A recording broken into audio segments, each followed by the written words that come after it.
తాకట్లో ఉన్న మీ బంగారాన్ని విడిపించి ఆ రోజు ఆన్లైన్ రేటుకి కొంటాం. Sharma gold company. గుజరాత్ లోని అహ్మదాబాద్ లో మినీ బంగ్లాదేశ్ పైకి 60 బుల్డోజర్లు 60 డంపర్లతో దూసుకెళ్లాయి.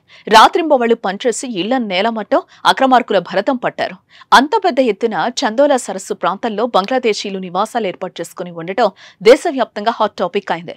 అసలు దేశంలోకి చొరబడిన బంగ్లాదేశీలకు ఇల్లు ఎలా సాధ్యమైంది, ఆధార్ కార్డులు ఎలా వచ్చాయి అనే ప్రశ్నలకు సమాధానం వెతక దొరికిన సమాధానం లల్లా బిహారీ అలియాస్ మెహబూబ్ పఠాన్.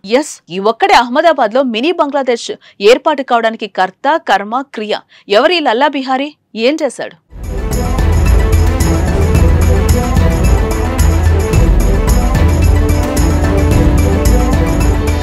పహల్గామ్ ఉగ్రదాడి నేపథ్యంలో పాకిస్తాన్ పై భారత్ ఆంక్షలు విధించింది. భారతదేశంలో ఉన్న పాక్ పౌరులు వెంటనే దేశం విడిచి వెళ్లిపోవాలని ఆదేశించింది. అన్ని రాష్ట్రాల ప్రభుత్వాలకు అమిత్ షా ఆదేశాలు జారీ చేశారు. ఈ నేపథ్యంలోనే గుజరాత్ పోలీసులు అహ్మదాబాద్, సూరత్ నగరాల్లో తనిఖీలు చేయగా నకిలీ పత్రాలతో భారతదేశంలో అక్రమంగా ఉంటున్న 800 మందికి పైగా బంగ్లాదేశ్ వలసదారులను గుర్తించారు. వారికి చందోలా సరస్సు ప్రాంతం అడ్డగా మారినట్టుగా తేలింది. అక్కడే నిర్మాణాలు ఏర్పాటు చేసుకుని నివాసం ఉన్నట్టుగా గుర్తించారు. దీంతో వారిపై గుజరాత్ ప్రభుత్వం చర్యలు చేపట్టింది. చందోలా సరస్సు ప్రాంతంలో అక్రమ నిర్మాణాలపైకి జేసీబీలు దూసుకెళ్లాయి. 60 బుల్డోజర్లతో రాత్రింబవళ్లు ఇళ్లను కూల్చివేశారు. దాదాపు 3000 ఇళ్లు, దుకాణాలు నేలమట్టం చేశారు. ఈ దృశ్యాలు వైరల్ కావడంతో అహ్మదాబాద్ లోని మినీ బంగ్లాదేశ్ పై చర్చ జరిగింది. ఇంతమంది ఎలా వచ్చారు, ఎలా స్థావరాలు ఏర్పాటు చేసుకున్నారు అనే సందేహాలు మదిలో మెదిలాయి. అందుకు సమాధానంగా లల్లా బిహారీ అలియాస్ మెహబూబ్ పఠాన్ పేరు వినిపించింది.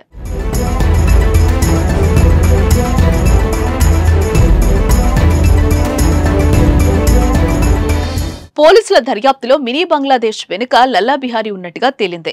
భారీ మొత్తంలో డబ్బు తీసుకుని అక్రమంగా బంగ్లాదేశీయులకు లల్లా బిహారీ ఆశ్రయం కల్పించాడు. చందోలాలో అక్రమంగా నివసించేందుకు ఒక్కో వ్యక్తి నుంచి 3 నుంచి 3.5 లక్షలు వసూలు చేసేవాడు. 1.5 లక్షల నుంచి 2 లక్షలు తీసుకుని నకిలీ ఆధార్ కార్డులు సృష్టించేవాడు. గుడిసెలకు నెలకు 5,000 రూపాయలు అద్దె వసూలు చేస్తున్నాడు. రిక్షా వాహనాల పార్కింగ్ కు 20 రూపాయల నుండి 50 రూపాయల వరకు వసూలు చేసేవాడు.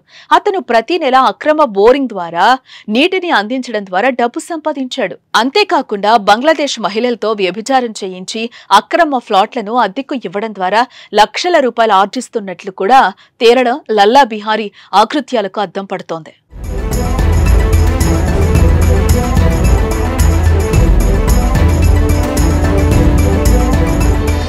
మే 2వ తేదీన క్రైమ్ బ్రాంచ్ పోలీసులు లల్లా బిహారీ అలియాస్ మెహబూబ్ పఠాన్ ను అరెస్టు చేశారు. అతన్ని విచారించగా మరిన్ని ఆసక్తికర విషయాలు బయటపడ్డాయి.